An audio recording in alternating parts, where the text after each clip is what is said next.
Da li ste znali da ova biljka deluje poput prirodnog antibiotika i da je koristimo često u doba slava i praznika? Ako želite da saznate o kojoj se biljci radi, ostanite sa mnom.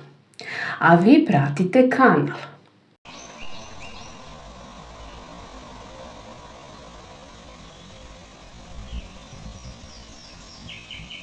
Hren ili ren jeste čest gost naših trpeza i verujem da je i vaša prva asocijacija na pominjanje njegovog imena pečenje. Ali mi danas pričamo o lekovitim svojstvima ove korenaste biljke. Kao što sam gore napomenula, prvi i najbitniji efekat na naše zdravlje ima u smanjenju upalnih procesa i jačanju imuniteta jer sadrži 5 puta više vitamina C u odnosu na limun i pomoranču.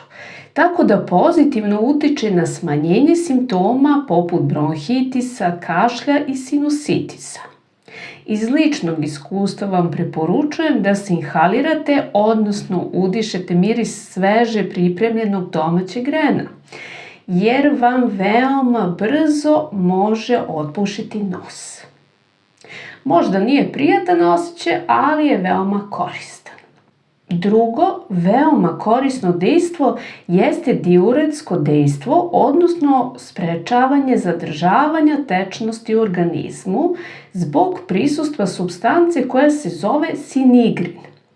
A ovo je odlično pomoćno sredstvo kod urinarnih infekcija i kod izbacivanja bubrežnih kamenova.